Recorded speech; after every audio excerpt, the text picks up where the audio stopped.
ते कोणामुळे झाले मंत्री? 2022 मध्ये शिंदे साहेबांनी उठाव नसता केला ना, तर मंत्रीपद देखील बघायला मिळालं नसतं. शिंदे साहेबांवरती तुम्ही टीका करता, ते बिचारे काय बोलत नाही, ते कामातून उत्तर देता. डॉक्टर श्रीकांत शिंदेच्या नादाला लागू नका. मी पण तुमच्याच माध्यमाने ते ऐकलं. मला वाटतं वारंवार शिंदे साहेबांवरती बोलून प्रसिद्धी मिळवायची. आणि मी तिथे ऐकलं की बाबा काय कल्याण लोकसभेमध्ये देखील जे आहे हे खासदाराला माझी करून टाकेन आणि एकही महानगरपालिका जी आहे ती निवडून येऊन देणार नाही.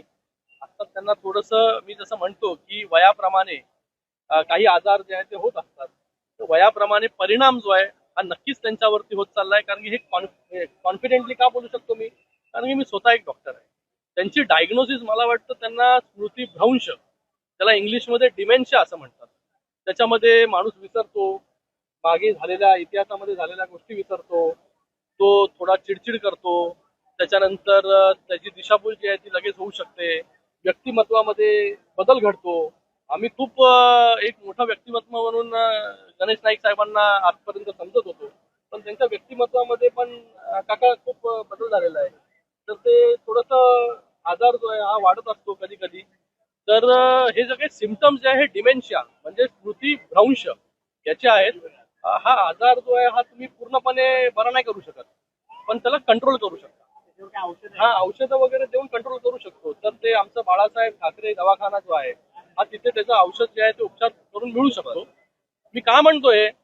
कारण की जे वल्गना करतायत, वल्गना की माझी करून टाकू करून, अरे यांच्या घरामध्ये तिघं माझी झालेले आहेत. तिघच्या तिघ, दोन्ही मुलं आणि त्यांचे वडील देखील. तर त्यांचा जो आहे तो त्यांना विसर पडला असेल. आमचे नौखे जरा मागे जाऊन बघितलं की ज्यांच्याबद्दल हे बोलतायत त्यांनी कशा प्रकारे माझी केलं. आनंद परांजपे हे एक नौखे उमेदवार होते शिवसेनेचे. त्यांना उभं केलं आणि त्यांना शिंदे साहेबांनी निवडून आणलं. तेव्हा शिंदे साहेब मंत्री देखील नव्हते. अशा परिस्थितीमध्ये आनंद परांजपे यांना जे आहे हे दोन दोन जे आहे तिकडे शिवसेनेने निवडून आणलं. शिंदे साहेबांची मेहनत त्याच्यामध्ये होती आणि तुमच्याच मुलाला पाडायचं काम केलं, एकदा नाही दोनदा. त्याच्यानंतर तुम्हाला देखील तुमच्याच पक्षाच्या मंदाताई म्हात्रे या लाडक्या बहिणींनी पाडायचं काम केलं, माझी करायचं काम केलं.